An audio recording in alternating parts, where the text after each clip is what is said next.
Bihar judicial final marksheet mains देने के बाद ये मेरी मार्कशीट है बिहार जुडिशियल एग्ज़ामिनेशन जो कि 2018 में हुई थी। और ये आप देख सकते हैं इसका इंटरव्यू 2019 में हुआ था। फाइनल रिज़ल्ट 2019 के एंड में आया था। तो जैसा कि आप देख सकते हैं कि आप देख रहे होंगे रिटन मार्क्स लिखा हुआ है सिर्फ, और इंटरव्यू मार्क्स नहीं लिखा हुआ है, क्योंकि मैंने जो है इंटरव्यू नहीं दिया था। क्योंकि वो कहते हैं ना, वही मनुष्य है कि जो मनुष्य के लिए मरे। तो मैंने इंटरव्यू क्यों नहीं दिया, जबकि मेरे रिटन मार्क्स ही मेरे फाइनल कट ऑफ से 8 नंबर ज़्यादा हैं। जैसे कि आप देख सकते हैं मेरे जो रिटन मार्क्स हैं वो फाइनल कट ऑफ से 8 नंबर ज़्यादा हैं। ये देखिए, तो जो रिटन कट ऑफ है फाइनल एग्ज़ाम का वो है 517, और मेरे मार्क्स देखिए आप कितने हैं। फाइनल एग्ज़ाम कट ऑफ मेरे मार्क्स देखिए आप कितने हैं, तो वो है 525। तो इसके पीछे यही कारण था कि मेरा सिलेक्शन ऑलरेडी यूपी में हो गया था। तो मैंने सोचा कि मैं क्यों किसी का सीट ख़राब करूं, मैं एक सीट क्यों ख़राब करूं जब मुझे यूपी अपने स्टेट में ज्वाइन करना है। तो मैं बिहार में जाकर सिर्फ नाम बनाने के लिए सिर्फ इंटरव्यू देने क्यों जाऊं, इसलिए मैं इंटरव्यू देने नहीं गया। फिर भी अगर मेरिट लिस्ट बना जाता तो मेरा जो मार्क्स है वो कट ऑफ पार था। ये देख सकते हैं 517 और 525। अब इसमें देखिए मार्क्स देखिए आप कि जनरल नॉलेज में मेरे 110 मार्क्स थे आउट ऑफ 150। जनरल साइंस में मेरे 100 में 62 मार्क्स थे। और जनरल हिंदी में आप देख सकते हैं यहाँ पे जनरल हिंदी में मेरे 53 मार्क्स थे। जनरल इंग्लिश सिर्फ पासिंग मार्क्स लाने होते हैं, 67 मार्क्स थे। Law of evidence and procedure में 98 मार्क्स थे 150 में।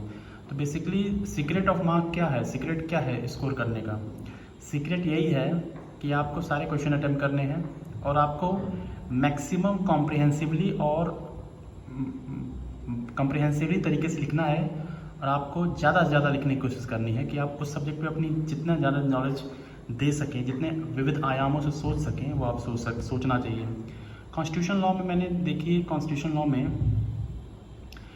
जो मेरा है कॉन्स्टिट्यूशन लॉ में मैंने अपनी तैयारी की, तो उसमें मैंने करंट से लिंक किया जो प्रेजेंट में कॉन्स्टिट्यूशनल इश्यूज चल रहे हैं, संवैधानिक इश्यूज चल रहे हैं, मैंने उससे अपने आंसर्स को लिंक किया और अच्छे स्कोर माने जा सकते हैं 90 मार्क्स।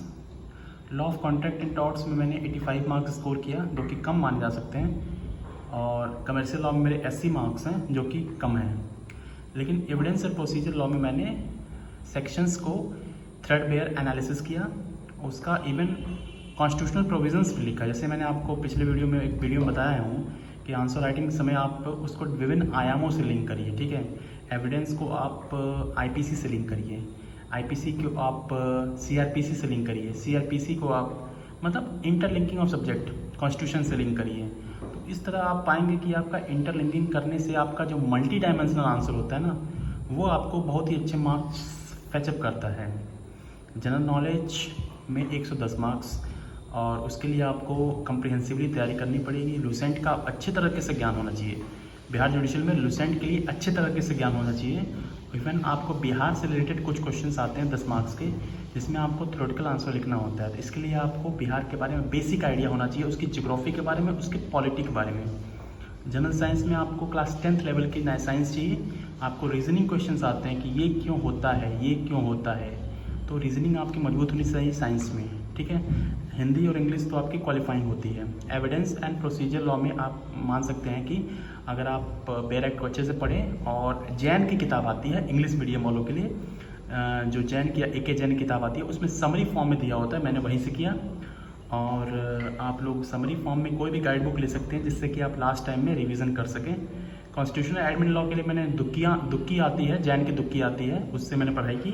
तो उसको आप दुक्की लेकर आप पढ़ाई कर सकते हैं, क्योंकि और अपने शॉर्ट नोट्स बना सकते हैं, ठीक है। कॉम्प्रिहेंसिव शॉर्ट नोट्स बना सकते हैं। पुराने पेपर्स उठाइए क्या क्या पेपर्स हैं, कैसे कैसे पूछ रहा है क्वेश्चन, उस हिसाब से अपने टॉपिक्स डिफाइन करिए कि इतने को टॉपिक्स हमको पढ़ना है, और उस टॉपिक्स पे आप नोट्स बनाइए, उस नोट्स को आप बार बार रिवाइज करिए और फिर पेपर देने जाइए, ठीक है।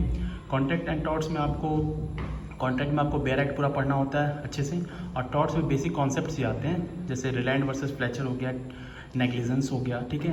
जो कि मेन टॉपिक्स है ना टॉर्ट के, उसी को आपको पढ़ना है, ज़्यादा आपको डिटेल में नहीं जाना है, बेसिक टच करना है, लेकिन बेसिक को अच्छे से तरीके से तैयार करना है। कॉम्प्रिहेंसिव लॉ में 4 लॉज थे उस समय, और इस समय भी 4 लॉज हैं, तो आपको बेयर एक्ट पे फोकस करना है, ठीक है। डेफिनेशंस को याद करना है, डेफिनेशन क्लॉज को याद करना है बढ़िया से, और थ्रेड बेयर एनालिसिस करना है सेक्शंस का। सेक्शंस आपको याद होने चाहिए, और फोकस एरियाज आपको होना चाहिए कि आप ज़्यादा क्वेश्चंस उठाएं और उसको प्रैक्टिस करें, ठीक है।